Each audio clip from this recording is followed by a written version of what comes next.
Win భక్తి ప్రేక్షకులందరికీ నమస్కారం. మనతో పాటుగా ఉన్నారు ప్రముఖ ఆధ్యాత్మికవేత్త, జ్యోతిష్య మరియు వాస్తు పండితులు, భారతీయ శంకరపీఠం వ్యవస్థాపకులు, బ్రహ్మశ్రీ అన్నవరపు తిరుపతి మూర్తి అవధాని గురువు గారు ఉన్నారు. మాట్లాడదాం. నమస్కారం గురువు గారు. ఓం శ్రీ మహాగణాధిపతయే నమః. గురుగారు, ఇప్పుడున్న రోజుల్లో శత్రువులు చాలా ఎక్కువ మంది అయిపోతున్నారు. ఎవరికి తగ్గట్టు వాళ్ళే శత్రువులు ఉంటున్నారు. ముఖ్యంగా ఆస్తుల విషయంలో ఇంట్లో వాళ్ళే శత్రువులు అయిపోతున్నారు. అంటే ఇల్లు కానీ, మన ల్యాండ్స్ కానీ, పొలాలు కానీ అక్రమంగా ఆక్రమించడము, సో మన సైట్లో వాళ్ళు అమ్ముకోవడము, మనం ఏదైనా ఎదురు తిరిగితే మళ్ళీ వాళ్ళే కేసులు వేయడము. సో ఒక్కసారి కోర్టుకి వెళితే ఇంకా అది కొన్ని ఇయర్స్ పాటు లాక్కోలేరు, పీక్కోలేరు, అటు వెళ్ళరు, ఇటు వెళ్ళరు. సో ఇలా సొంత ఆస్తి కూడా తగాదాల్లోకి వెళ్ళిపోవడము. సో ఇంట్లో అక్క చెల్లెలు అన్నదమ్ములు కూడా కొట్టుకోవడము, సో ఆస్తుల గురించి వాళ్ళది వీళ్ళని, వీళ్ళది వాళ్ళని. సో అలా ఎవరైతే న్యాయపరంగా మన ఆస్తి వేరే వాళ్ళు కబ్జా చేశారు, మన ఆస్తి మనకి రావాలి, కోర్టులో ఉంది, సో రావట్లేదు మనకి అని ఇబ్బంది పడుతున్న వాళ్ళకి న్యాయబద్ధంగా వాళ్ళ ఆస్తి వాళ్ళు వెనక్కి తిరిగి రావడానికి అసలు పరిహారం అనేది ఉంటుందా గురువు? తప్పకుండా అమ్మా.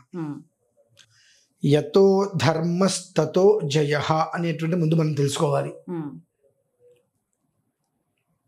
తల్లి తండ్రి ఆస్తి, అసలు వాళ్ళ ఆస్తి మనకు పని ఏంటండి?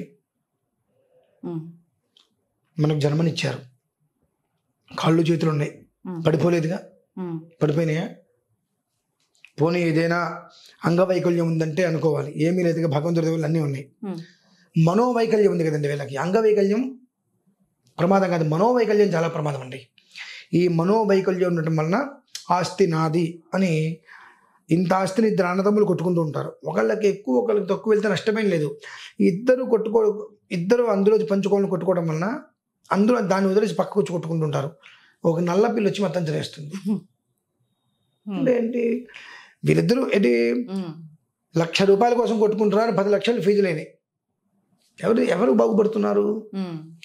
అరే వీళ్ళకు ఉండాలి సిగ్గు, ఎగ్గు, జ్ఞానం అనేటువంటిది. మా అన్నయ్య నన్ను ఎత్తుకొని పెంచాడు. మా అన్నయ్య నా తల్లి తండ్రి ఎంతో కష్టపడి మమ్మల్ని పోషిస్తున్నారు. మా అన్నయ్య కూడా అలానే మమ్మల్ని చూసుకుంటూ వస్తున్నాడుగా. అన్నయ్య ₹1 తింటే వచ్చే నష్టం ఏంటి అని తమ్ముడు కనిపించాలి. నా తర్వాత పుట్టాడు తమ్ముడు, నేనేదో కింద మీద పడుతున్నా, వాడికి ₹1 ఎదురేద్దామన్నట్టుగా అన్నయ్య కనిపించాలి. అది కదండి అన్యోన్యము. అలానే మన ఇంటి పుట్టిన ఆడబిడ్డ, మన ఇద్దరం కలిసి ఆడబిడ్డకి సంతోష పెడదాం అనేటువంటి ఆ రకమైనటువంటి విధానం ఉంటే మనకి ఇక్కడ ఈ తగాదాలు ఉండవు. నేను చాలా చూశానమ్మా. ఆస్తి కోసం అన్నయ్యని చంపించే ప్రయత్నం చేశారు. ఎవరిని? సొంత అన్నయ్యని చంపించే ప్రయత్నం చేశారు. ఆస్తి కోసం అమ్మని నానా టార్చర్ పెట్టిన వాళ్ళు ఉన్నారు. వీళ్ళకి మరి ఆ డబ్బు అంతా ఆస్తి కలిసి వస్తే చచ్చిపోయే ముందు కానీ చచ్చిపోయిన తర్వాత మొత్తం వీళ్ళతో పాటు తీసుకెళ్తారంటే నాకైతే తెలియట్లా. చస్తే కనీసం కొంపలు కూడా పడుకోబెట్టరు కదండి. వీళ్ళని పడుకోబెడతారా? చస్తే చస్తున్నాడగానే బయట పాకెట్లో కూర్చోబెడతారు. మంచి దిండు దుప్పటి కూడా పెట్టరు. ఇది పనికిరాదు పాడేద్దాం అనుకునే మాత్రమే తల కింద పెడతారు. అందువల్ల మంచి దిండు అయితే ఖరీదు ఎక్కువ.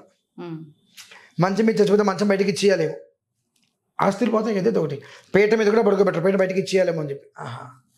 నీ బ్రతుకుని ఏముందిరా? బ్రతికినంతకాలం వాళ్ళని పొట్టగొట్టి, వీళ్ళని పట్టుకొట్టి, అన్నయ్యని, తమ్ముడిని, అమ్మని, నాన్న అందరినీ నానా రకాలుగా హింస పెట్టి సంపాదించి కూడబెట్టి నీ బ్రతుకు నువ్వు సుఖపడింది లేదు. అందరిలో అవమానపడే, వాడు ఇంతే, వాడు డబ్బు కోసం ఇంతనే చేస్తారు, రకరకాల మాటలు అవమానాలు పడ్డావు. చేస్తే వాటిలో పడుకోబెట్టారు. కనీసం నీ పెళ్ళాం శ్మశానానికి రాలేదు. నీ కొడుకు చితిమంటలు అయ్యో చూస్తూ కూర్చోలేకపోయాడు, తగలబెట్టి వచ్చేసాడు. ఎవడున్నాడు? నువ్వు ఒక్కడివి. అన్న ఉందా? నేను నాది అని తాహతపడ్డావు. ఏం ఉపయోగం? దీనికి పైసా ఉపయోగం లేదు. ఇది మన స్వతహాగా మనకు రావాలి. ఎందుకు చెప్తున్నానంటే మీరు అడిగిన దానికి ఇది కొంతమంది వాళ్ళ పేర్లు చెప్పడం కరెక్ట్ కాదు కానండి, మీకు ఫోన్ నెంబర్ అయితే ఇస్తే మీరు మాట్లాడండి. ఇలానే సైట్ విషయంలో అక్రమంగా అంటే ఒకళ్ళ సైట్లో ఇంకొకళ్ళు వచ్చి ఇది నాది అని చెప్పి సంబంధం లేకపోయినా ఈ స్థలం నాది అని కోర్టులో వేసేశారు. ఇతను అమ్ముకొని ఏదో చేసుకుందాం అనుకున్నాడు. ఆ సైట్ మీద అవతల వ్యక్తికి కన్నుంది. నాకు అమ్మండి అంటే ఇతను అమ్మని అన్నాడు. అంటే రూపాయి వస్తువులు 10 పైసలు అడుగుతున్నాడు అతను. నేను అమ్మని అన్నాడు. ఇతనికి వెనకాల బ్యాక్గ్రౌండ్ పెద్దగా ఏమీ లేదని అనుకుని సంథింగ్ ఏదైనా కారణం చేత ఈ సైట్ నాదే అమ్ముతాడని చెప్పి కోర్టులో వేశాడు. 4.5 ఏళ్ళు అయిందండి పాపం. సాగుతూనే ఉన్నది, ఉపయోగం లేదు. వస్తే చెప్పా, దీనికి ఒక ప్రయోగ శాంతి ఉంటుంది. ఆ ప్రయోగ శాంతిని సమయం పడుతుంది. పూర్తిగా ప్రయోగ శాంతి మొదలుపెట్టిన తర్వాత నువ్వు సైట్ గురించి వదిలేసి అప్పుడు భగవంతుడు నీ ఎందు ఉంటాడు. సమయం పడుతుంది, ఎక్కువ సమయం పట్టదు. సుమారుగా 86 రోజులు సమయం పడుతుంది.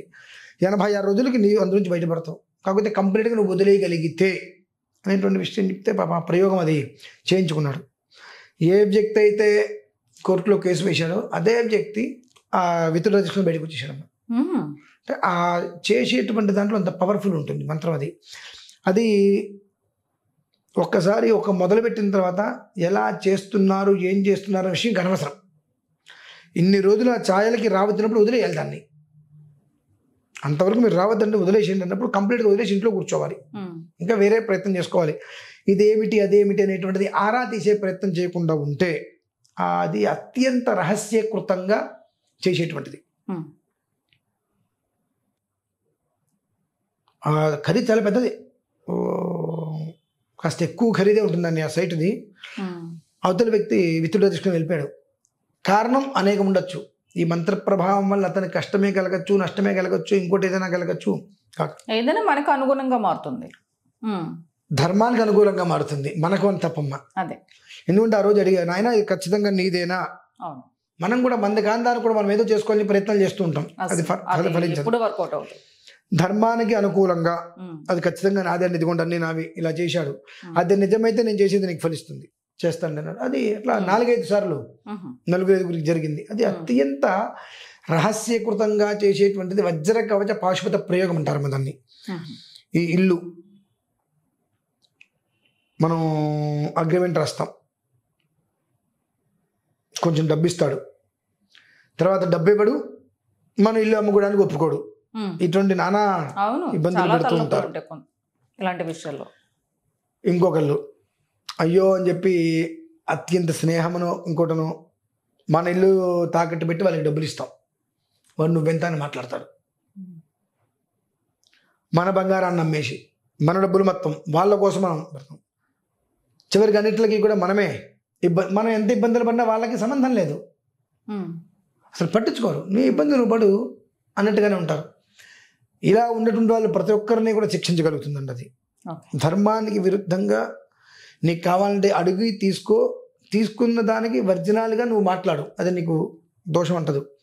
అలా కాకుండా నువ్వు ఒక మాట చెప్పి తీసుకొని ఒక్కటి చేసి ఇంకొకటి చెప్పటం మొదలు పెడితే దాని ప్రభావం కట్టి కుడిపేస్తుందమ్మా. ఆ ఉసురు అనేటువంటిది కుటుంబాన్ని నడురోడ్డు మీద తీసుకొస్తుంది. కనుక అబద్ధాలు చెప్పద్దు, అప్రమాణాలు చేద్దు.